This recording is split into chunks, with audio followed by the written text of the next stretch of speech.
আম কাঁঠালের সিজন চলে আসছে, তাই না? আপনাদের কোনটা পছন্দ, আম না কাঁঠাল? জানাবেন। আমার কিন্তু আমটাই বেশি পছন্দ। আসসালামু আলাইকুম, আমি ফারিয়া পারভেজ ইউটিউব চ্যানেল থেকে সবাইকে স্বাগতম। সবাই কেমন আছেন? আলহামদুলিল্লাহ, আমরাও ভালো আছি।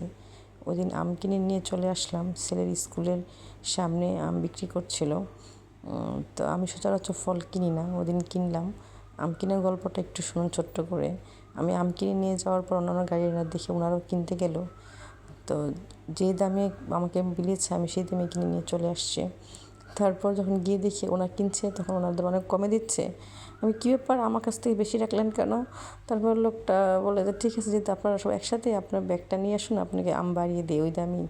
তো ওই দামই আমি আর টাকা অ্যাড করে নিয়ে আমাকে আম বাড়িয়ে দিল।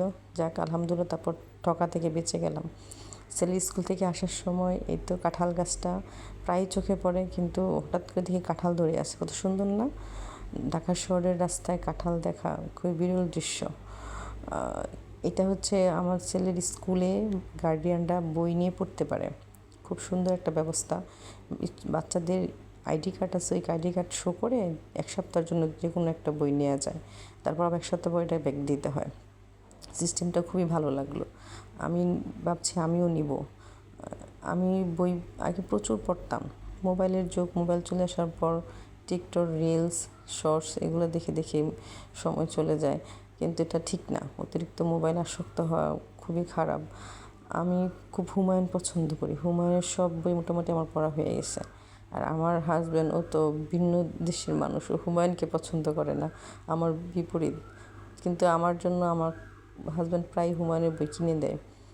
দেয় না বলতে আগে দিত, এখন আর কি দেয় না, কারণ মোটামুটি সব পড়া হয়ে গেছে। তাই বলি যে আর কিছু নাই, গল্প আরও থাকলে আরও এনে দেয় হুমায়ুন। যাই হোক, রান্নাবান্না চলছে। এটা হচ্ছে বরবটি আলু দিয়ে কাতলা মাছ আর ঢেঁড়সটা প্রায়ই আমাদের বাসায় থাকে, কারণ আমার ছেলে একটু কষার সমস্যা আছে, ঢেঁড়সটা খাওয়াইতে হয়। ও খেতে চায় না। ওকে যদি বলি না খেলে কিন্তু সাপোজিটরি দিয়ে দিব, ওটাকে সাপও বলে, পুরোটা বলতে পারে না, তো ভয়ে খেয়ে ফেলে। না না না, সাপও দিব না, ঠিক আছে আমি খাবো। যাই হোক, রান্নাবান্না চলছে। আপনাদের কোনটা পছন্দ হুমায়ুনের মধ্যে, মিসির আলি না হিমু সমগ্র? জানাবেন। আমার তো মিসির আলি খুব পছন্দ। মিসির আলির গল্পগুলো পড়তে পড়তে ভিতরে ঢুকে যাওয়া, কল্পনা করা, ভাবা, ভিতরে ভয় ঢুকে যাওয়া, অন্যরকম একটা ফিলিংস। আর আমি এক বই বারবার পড়তে ভালো লাগে না, হয়তো অনেকে পড়েন, কিন্তু আমার নতুন নতুন বই পড়তে খুবই ভালো লাগে। আপনার আমার জীবনের প্রথম গল্প বা উপন্যাসের প্রতি আসক্ত হওয়া এসএসসি পরীক্ষার 1000 বছর ধরে পড়ার মাধ্যমে। এটা যতবার পড়ি ততবারই পড়তে মনে চায়। এই একটা বই বা গল্পই মনে হয় বারংবার পড়েছি, আর ততবারই ভালো লেগেছে। আমার তরকারি মাছের টুকরো দিয়ে কেউ হাসবেন না, আমরা বড় মাছের টুকরো কেউই খায় না বাসায়, বলে মাছের ভিতরে কিছু যায় না। দরকার হলে একটা করে 3টা খাবো, তাও মাছ বড় করে দেওয়া যাবে না। বাজার থেকে কাটার পরও এগুলোকে ছোট করে কেটে তারপর রান্না করা হয়। আমার রান্নাবান্না প্রায় শেষ। করলা ভাজি, ঢেঁড়স ভাজি, আর হচ্ছে আপনার বরবটি দিয়ে যেটা রান্না করা তরকারি, ওটা হাঁড়িতেই রাখা, সার্ভ করিনি, কারণ আমার ওভেনটা কতদিন ধরে নষ্ট, ঠিক করার আগ পর্যন্ত সবসময় চুলায় জাল দিয়ে খেতে হবে, এই ঝামেলা এড়াতে হাঁড়ি দিয়ে রেখে দিলাম।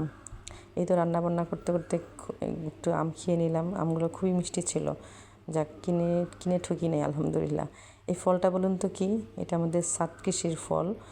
এত মিষ্ট খেতে, দেখতে কেমন পোকার মতো না অনেকটা, সবুজ সবুজ। এর কিন্তু লাল হয়, রাসবেরি বলে মেবি। এটা আমাদের বাড়ি গাছের আম। আমার বোন পাঠিয়েছে পিকচার, ও আমাকে পাঠিয়ে বলছে দেখো তুমি খেতে পারলা না, তুমি আসবা না, খেতেও পারবা না।